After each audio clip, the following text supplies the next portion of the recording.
ब्रह्मा के सोल जगदम्बा में प्रवेश करता है तो वो माता के लिए कहाँ है कि भाग्य विधाता जीवन मुक्ति लेने से ही भाग्य बनता है।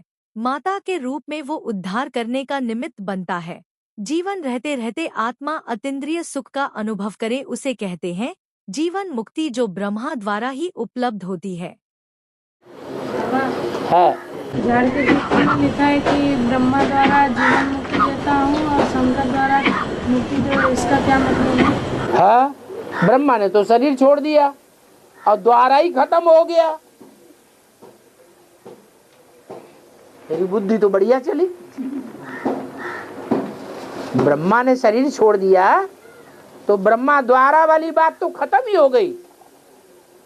तो ब्रह्मा द्वारा जीवन मुक्ति कैसे मिलेगी जब मीडिया ही खत्म हो गया? बल मीडिया, शरीर खत्म हो गया, लेकिन आत्मा तो खत्म नहीं हो गई।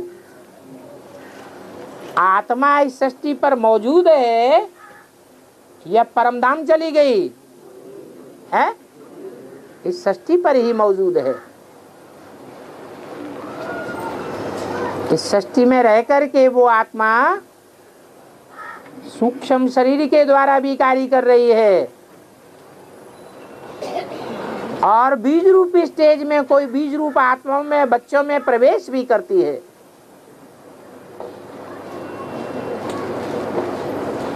बल ब्रह्मा की पूजा नहीं होती है दाढ़ी मूछ वाले की, परंतु वही ब्रह्मा जब कोई नारी चोले में प्रवेश करता है तो जगदम्बा के रूप में उसकी पूजा होती है।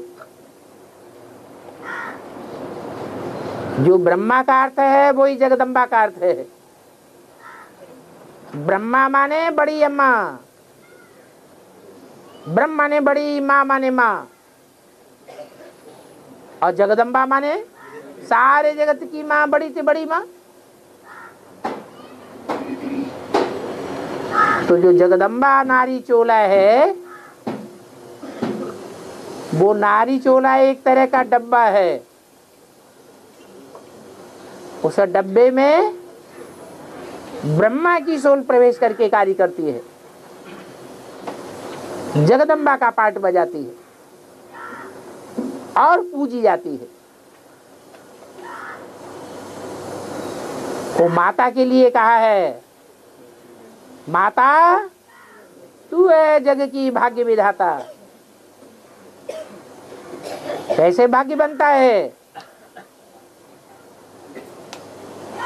सिर्फ मुक्ति लेने से भाग्य बनता है या जीवन मुक्ति लेने से भाग्य बनता है?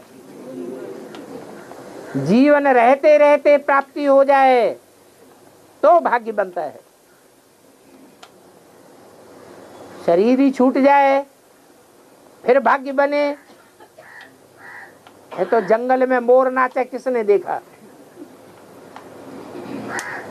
तो ब्रह्मा की सोल कोई माता के रूप में आकर के माता गुरु के रूप में उद्धार करती है, करने के निमित्त बनती है।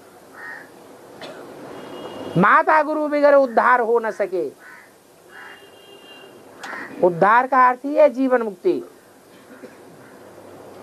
मुक्ति में भी आत्मा हरण होकर के ऊपर की ओर जाती है, परंतु मुक्ति से भी ऊंची चीज है जीवन मुक्ति। जीवन रहते रहते आत्मा अतीन्द्रिय सुख का अनुभव करे, स्वर्ग के सुखों से भी जास्ती ऊंचा अनुभव करे, उसे कहते हैं जीवन मुक्ति, जो ब्रह्मा द्वारा ही उपलब्ध होती है।